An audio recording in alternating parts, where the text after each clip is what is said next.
Hi children, I am going to continue the lesson, the Indian election system. Now let us have a quick recap of what we learnt in the first part of the lesson. We learnt about the election system in India, Election Commission of India when it was introduced and which conducts elections throughout the country, and the requirements for conducting the elections, the right to vote, how it is granted to the people in India, and universal adult franchise, and who appoints the chief election commissioner, and how elections are conducted at different levels, central level, state level, and district level. And also we learnt about the Election Commission of India, which is an autonomous body, and the responsibilities of the Election Commission we learnt, and State Election Commission when it was introduced after the bifurcation of the state, how it was introduced and when it was introduced, and then some of the responsibilities of the commission, and about T.N. Seshan, who worked as Chief Election Commissioner for a period of 6 years. He was our 10th Chief Election Commissioner. About him and about the measures which he introduced, and because of these measures, how he became popular, we learnt. And about the political parties also, we learnt types of political parties. 2 types, regional parties and national parties are there. And also we learnt about the manifesto. Now let us continue. Now, by-elections and mid-term polls. Types of elections. There are 3 types of elections, and they are general elections, by-elections, and mid-term elections. Now, first let us see what are these general elections. Elections held generally at regular intervals are called general elections. In India, once in every 5 years, general elections are held at central level and also at state level. By-elections. If a vacancy arises due to the resignation of any elected representative before the expiry of his term, or due to his death, or if he becomes ineligible for any other reasons, then a vacancy arises, and there will be a vacancy from that constituency, and to fill that vacancy, elections are held in that particular constituency, and these elections are called as by-elections. Once again I am repeating, due to resignation or due to death of any elected representative, or due to removal of any candidate due to any reason, a vacancy arises in any constituency. To fill that vacancy, only to fill that vacancy, elections are held in that particular constituency, and these elections are called by-elections. Mid-term elections. If the Lok Sabha or the state legislative assembly get dissolved before the expiry of the term. What is the term of this Lok Sabha or state legislative assembly? 5 years. So before 5 years, if they get dissolved for any reason, then elections are held before the expiry of the term. Before 5 years only, the elections are held again, and these elections are called mid-term elections. Now, election code. Election code is a set of rules which all the political parties, candidates, people in general should follow since the release of election schedule by the Election Commission. From the time the Election Commission releases the election schedule, from that time onwards, all the political parties, candidates, people in general, they should follow certain rules. And these rules are called election code. And this is mainly meant to ensure free and fair elections without any malpractices. And the code is declared by the Election Commission. And if anyone violates the election code, it is treated as electoral misconduct, and action will be taken against him or her as per law in force. Now, some of the rules included in the election code, they are: the candidates should not rouse passions on the basis of caste, religion, region in their speeches. When they ask for votes from the people, they should not ask votes on the basis of caste, in the name of caste, religion or region. And they also should not resort to verbal abuse. They should not abuse anyone. And they should not terrorize people. If you don't vote for our party, we'll do like that, we'll do like that. No, they should not terrorize, create terror in the minds of the people. They should not bribe the people. That is always going on. Though many restrictions are there, secretly they are bribing people. They should not bribe people. They should not arrange any transport for the voters to the polling stations or from the polling stations. And they should not conduct meetings, rallies, and road shows also. They should not fix flags on houses. They should not write slogans on the walls. And they should not display any posters without permission. And they should not try to vote in the place of other eligible voters. That means exercising their right to vote more than once. They should not try to vote in the place of other eligible voters. And they should not campaign before or after the permitted time. A time is given by the Election Commission to campaign for these elections, and before or after that permitted time they should not campaign. And they should not campaign in schools and places of worship also. These are some of the rules to be followed by the candidates, by the people, and by everyone. And other than this, also the government should not conduct recruitment of employees when the election process is when the election process is going on. During that time, the government should not recruit any employees, should not conduct recruitment of employees, because it will be just like asking for votes.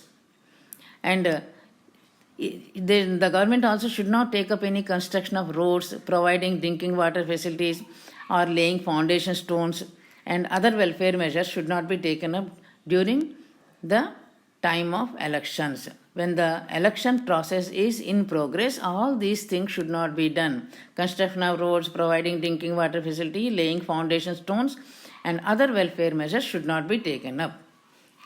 And power should not be misused. Now, conduct of elections.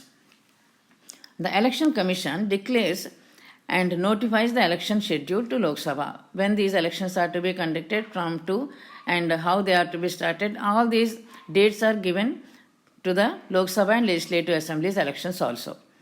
And the State Election Commissioner is responsible at state level. For the conduct of elections at state level, State Election Commissioner is responsible, and in districts, the District Collector will act as the District Election Officer. State level, State Election Commissioner. Central level, Chief Election Commissioner. And at district level, District Election Officer, he acts as the District Collector, acts as the District Election Officer. And an officer is appointed as Returning Officer. And this Returning Officer conducts the elections at constituency level. The area is divided into some constituencies for the purpose of elections. For each constituency, a returning officer is appointed by the Election Commission. And the candidates who wish to contest the elections, they file their nominations to the returning officer. They have to submit their nominations to the returning officer. And the duty of this returning officer is to scrutinize these nominations and to find out whether the nominations are properly filed or not. And he finalizes the list of contestants. After scrutinizing all the nominations, he finalizes the list of contestants. And the candidates also have an opportunity to withdraw nominations on or before a date fixed in the schedule. In the election schedule itself, the Election Commission prescribes a date for the withdrawal of nomination. If any candidate, after filing nomination, he wants to withdraw from the elections, he can do so. But after that date, he cannot withdraw from the elections. Now, after the date of withdrawal, the list of contestants is now final. Who are going to contest in the elections, that list is final now, because the date of withdrawal is over. And the list of final contestants is announced in every constituency. And the electronic voting machines are made ready for the voting. And almost the same rules and regulations are followed for the elections conducted for legislative assemblies and also local bodies. Now, EVMs.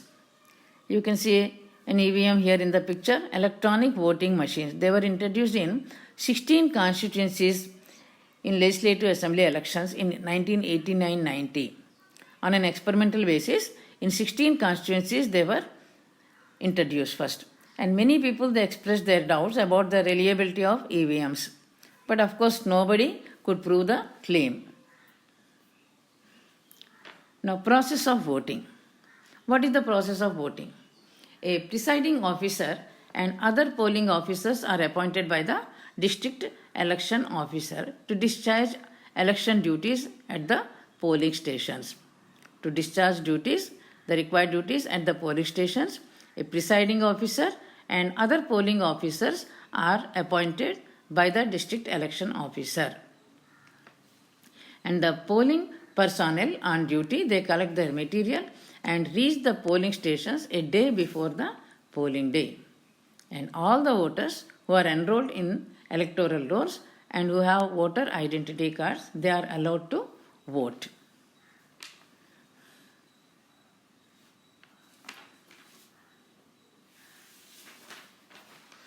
Now, voter identity card, you can see in the picture here. Of course, you might have seen it with your parents also.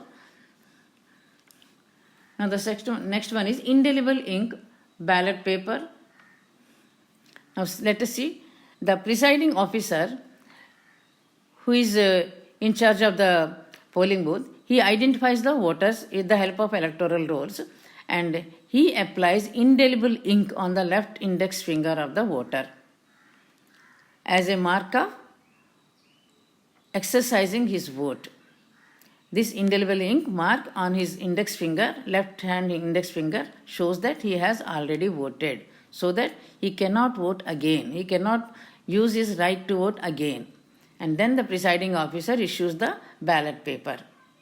What is ballot paper? This ballot paper consists of the list of contesting candidates. How many candidates are in the arena? They are contesting in the elections and their political symbols are also given against their names. That ballot paper is given to the voter.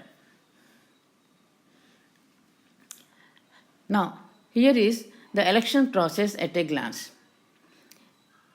See, first, release of election schedule notification. First, the election commission issues releases the election schedule, the date of elections and the date for submitting their nominations. All these dates are given by the election commission. It is called as election schedule. And receiving of nominations. Nominations are received. Scrutiny of nominations. They are scrutinized. And a date is given for withdrawing their nomination if they don't want to contest. And withdrawal of nominations. If anyone wants to withdraw, they can withdraw within that date. And after withdrawal, a final list of candidates is ready. Contesting candidates is ready. And preparing EVMs and allotting emblems. And employ polling officials and training. Employing some polling officials or some persons on duty and giving them training how to do their work in the polling booths. And conduct of polling. People come and they exercise their vote. And after that, all the ballot boxes, they are sealed and they are transported to the counting centers. Counting takes place under tight security. And after that, results are announced. That is also done under tight security. Whichever party gets the majority number of votes, it is declared as elected. And then formation of government takes place. This is the election process at a glance. Now let us see indelible ink. As we know, indelible ink was introduced in order to prevent irregularities and voting more than once in elections. If indelible ink is applied to the left hand index finger, that person cannot exercise his right to vote once again. Only once he can exercise his right to vote. And when he exercises this right to vote, indelible ink will be applied to his index finger. And that is as a mark of having voted once. So, it prevents any irregularities in the election procedure. And it also prevents the voters from voting more than once in elections. And the indelible ink is applied to the left index finger of the voters before they take the ballot paper. The election commission supplies the indelible ink to all the polling stations, and without this indelible ink, no election, from panchayat elections to parliament elections, no election is complete without this indelible ink.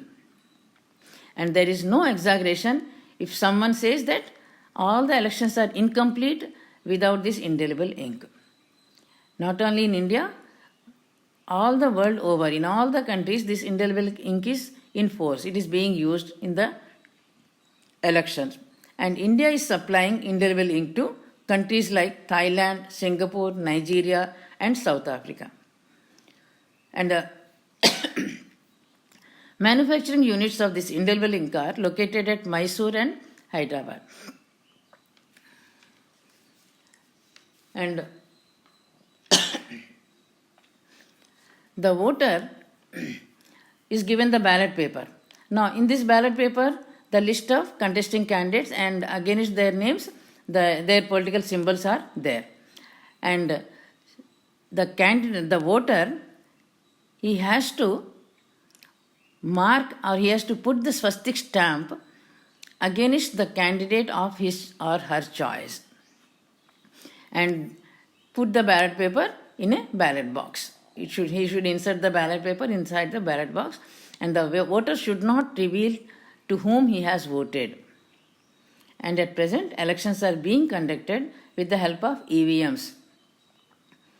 EVMs also the same procedure. Of course, it is done by machines. Ballot paper is done by hand, and EVMs it is with the help of machines. The same procedure it is. In the machine, we have to just switch on the light, that's all.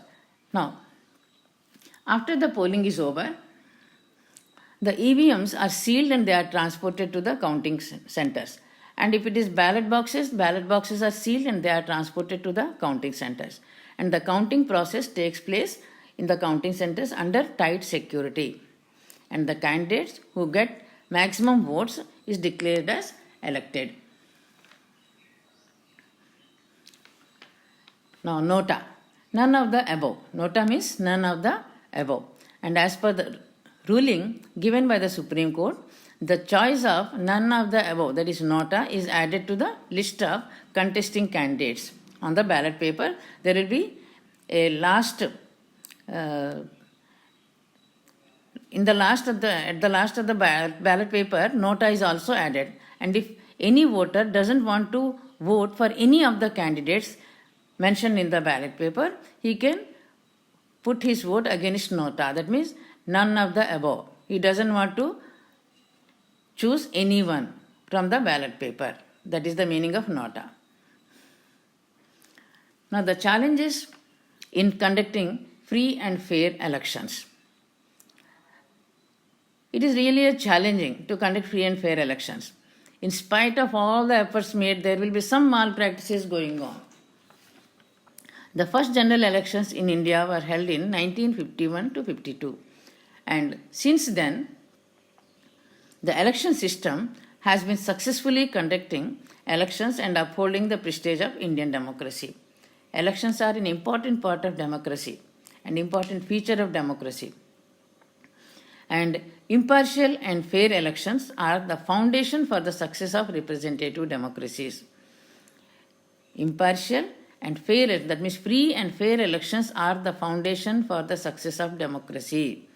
And in order to make the representative democracy more and more fruitful and more fair, the awareness among the voters must be brought.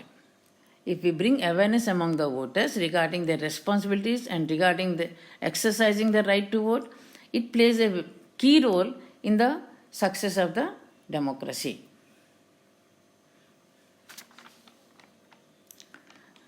Now, the voters should not be, many a time, what happens, the voters, if they belong to the same family, to whomsoever the head of the family votes, to the same party, all the other members, including wife, children, all these also will vote for the same candidate. Like this, the voters should not be influenced by the external forces such as husband, because husband is voting for that, wife is also voting, children are also voting for that party. It should not be like that. In the same way, the honor should not be influenced by honors, leader of the caste, and preachers, money, bribing, liquor. Sometimes they supply liquor and in return they have to vote for that party. So the voters should not be influenced by all such things. Voters should think independently and make their choice seeing to the manifesto released by the political parties. They must see the genuineness of the candidate, how far he can do welfare programs for the country or for the people. There are many challenges in putting this into practice. The Election Commission is trying to improve the election process by implementing very strict measures, and the voters also should cooperate with the Commission. And political parties should give chance to candidates who have good qualities and who can do something for the country, for the welfare of the people. Such candidates must be given a chance to prove themselves. And all the people who complete the age of 18 should get themselves enrolled as voters in the electoral roll. As soon as they complete 18 years of age, it is their responsibility to get themselves enrolled in the electoral rolls. And all voters should exercise their right to vote.